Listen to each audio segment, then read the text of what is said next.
In this video, you are going to learn about different common stormwater pollutants and their source, and so that you can at least now guess based on the land use what type of stormwater pollutant you may expect in those locations. The very first one is nutrients. Nutrients could be nitrogen and phosphorus. Again, the reason why we're interested in nutrients because it causes large-scale algal blooms. As you can see in these pictures, these are the green colors. And these algal bloom can also means that they can produce some neurotoxins. So if you are using this water, and for instance, the lake water as a drinking water source, this could be a really problem for the people who use that as a drinking water. So the cause of these algal bloom is nutrients, and nutrient could be nitrogen and phosphorus. Again, they have a different units, and one is a lot of times you can expect that the typical concentration is this, and total nitrogen, total phosphorus, but nutrients have different species. It could be nitrate, it could be ammonia or ammonium. These are or nitrate. Same thing for phosphorus. It could be particulate phosphorus, um, and it could be also dissolved phosphorus. And dissolved phosphorus could be organic phosphorus. It could be inorganic phosphorus like phosphate. So these are different type of different type of nutrients. And again, the source of these pollutants are animal feces, decayed biomass like leaves, fertilizers, atmospheric deposition of fossil fuel combustion byproducts, or particulates. And so these could also cause of high concentration of nutrients in stormwater. As you can see, these nutrients could be distributed source, so it really not can be pinpointed into small locations. That's why you have these street sweeping and other BMP or practices, which can reduce the concentration of nutrients loading to the stormwater or the surface water. And again, just want to highlight different types of nutrient species for total nitrogens, which is what is measured. It could be inorganic nitrogen and organic nitrogens. Inorganic nitrogen is ammonium. That's ammonia gas, which is ammonia is toxic to fish. It could be also oxidized form because ammonia quickly mix with oxygen or react with oxygen and change to nitrate and nitrite. So most of the time, you will find that the concentrations of nitrates and nitrite will be much higher if you leave the stormwater there for a long time, and ammonia quickly leave the systems. And for the organic nitrogen, it could be particulate organic nitrogen or dissolved organic nitrogen. It's basically organic chemicals with a nitrogen species like ammonia or N in the seed. So these are things measured at different ways. So you should check those so that in the book so that you know how to measure each of them. And in among all these pollutants, nitrate is one of those pollutants which is very easy to move through surface in the soil and pollute groundwaters. So that's why a lot of times when you take groundwater samples and you expect to find nitrate, not ammonia, because first ammonia is a gas. It can easily transform to nitrates by reacting with oxygen, or also it can bind with soil because a positive charge, soil is usually negative charge. And ammonia can be also a gas based on the pH. Basically, at a high pH, when it dissociate, the proton dissociate and become ammonia gas, and that's basically goes to atmosphere. And again, this is how you measure total nitrogen. You take the stormwater and you digest with alkaline persulfate. That basically convert everything to all nitrogen to nitrate, and you measure the nitrate. So again, all you need is persulfate, alkaline persulfate, and digest everything, and that's the nitrate concentrations. And then you measure TKN or total Kendall nitrogens. That's basically a digestion process where organic nitrogens, all organic nitrogen to ammonia. So this is how we can measure the organic nitrogen, where you first measure the nitrate ammonium before digestion so that you know exactly how much nitrate is there from inorganic source, and then you digest everything else. That becomes the organic and everything else. And you can measure ammonium nitrate using ion selected probes um, or ionochromatography or spectrometry. These are different ways people measure. And because there are different units, you can convert one unit to another. So just know that you can change that for based on the molecular weight or atomic weight of the species. This is something we'll learn a lot more later, so I'll just leave it here. And what about phosphorus? Phosphorus again could be particulate phosphorus or dissolved phosphorus. Dissolved phosphorus is a phosphate or called orthophosphate or organic phosphorus because some of the time organic things dissolve and has a phosphate in it. And most of the time is the orthophosphate, which is what measured because it's something is easy to remove. And just note that phosphate can be in water itself, it can react with protons and it can form different species based on pH. So for instance here, if the pH of stormwater is above 12, the dominant concentration of phosphate species is phosphate or orthophosphate. But if your pH is between 8 and 12, so this one proton should react with phosphate and takes one charge out. So this has become SpO4 minus. And in most of the stormwater is within this pH range. So that means you expect to find this and mostly this species, not phosphate.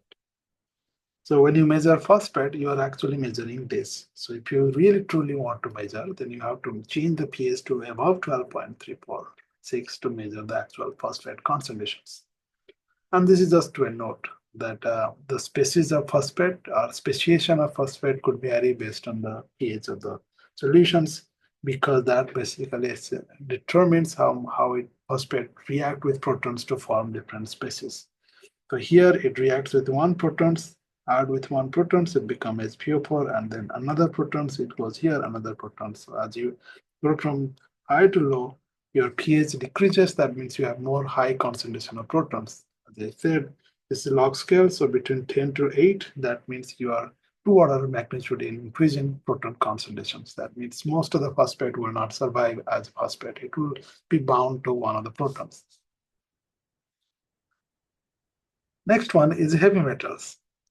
Source of heavy metals is many things. It could be paint, it could be machineries. A lot of times, leads is used for many paints in the locations, mining activity, machineries, all that. So you can find industrial locations with high concentration of metals.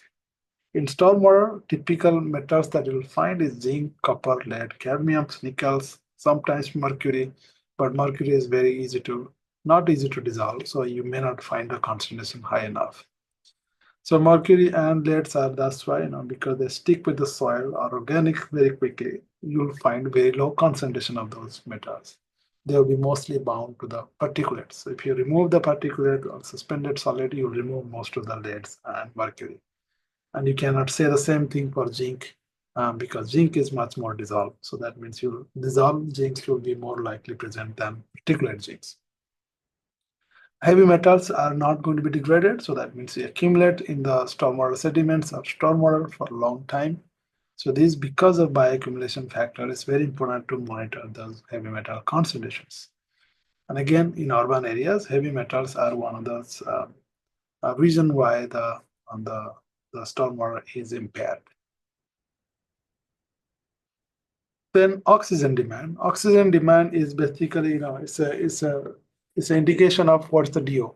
If your DO is very low, that means there are a lot of chemicals that cause the DO to decrease, and that's what we call oxygen demand or biochemical oxygen demand. It could be nitrogenous oxygen demand, it could be carbonous oxygen demand. The reason is carbon react with oxygen, it becomes CO2, and same thing, nitrogen can react with oxygen and become NO2. So that means if you have more oxygen, it can react with one of those species with containing nitrogen or carbon and deplete the oxygen concentrations. And if you deplete concentration oxygen, it will deplete, basically kills the fish and impair the water quality. So this is a typical BOD or COD of the stormwater, you can expect to find them. And again, the source of them is organic in the soil, in the water. That could be wastewater in in combined sewer overflow. It could be also the leaves and other decomposed food waste. Another is hydrocarbon. This is basically, could be any chemicals. It could be pesticide, herbicide. It could be oil, gasolines. And so these things could release organic carbons, and those could be pollutants. And so you can combine them into micropollutant like PFAS, or herbicide, pesticide, or it could be high concentration like oil and grease. Oil and grease are easy to separate them. So that's a specific method, whereas other small specific chemicals you measure by tools like HPLC, GCMS, HPLCMS, these techniques. The last one is pathogens. Pathogens are the reason why the toxicity of water can be more acute, because unlike other chemicals like nutrients, heavy metals, it takes long time to feel the effect. Presence of pathogens can make people sick very quickly. So that's why you can see that many times in beach closure happens because of presence of pathogens. And these pathogens include coliforms, E. coli, enterococcus, and these are the things that found basically animal feces or wastewater in our own feces. So anytime there is a chance of combined sewer overflow, and there you might expect high concentration of pathogens. And then also if you have dogs and cats outside, they're releasing their feces. That's why it's important to pick up those feces and dispose them properly to prevent these kind of pollutions. So these are different types of pollutants that you expect. Again, heavy metals, pathogens, nutrients, TSS, uh, and other things. So now let's look at the specific quiz questions. And this will show that now if you understand the land use, how different land use can affect the specific type of pollutant you can find. For instance, this case is a Taylor Yard, Los Angeles. This was a previously railroad sites with a lot of industrial things. Here you might identify the pollutant you most likely to expect in the site.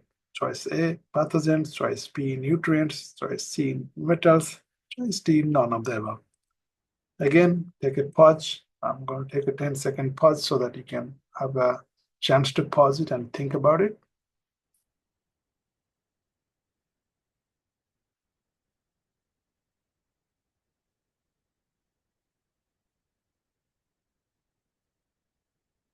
All right, so the right answer here is metals. Reason is this is an industrial site. Industrial site use many metallic equipments and products, so that would have metals. Reason why nutrients and pathogens are less likely is because nutrients comes from mostly leaves and other fertilizer. So there is no reason for them to have applying fertilizer in those sites. Same thing for pathogens is because of animal feces and other, less likely they'll have those in this site.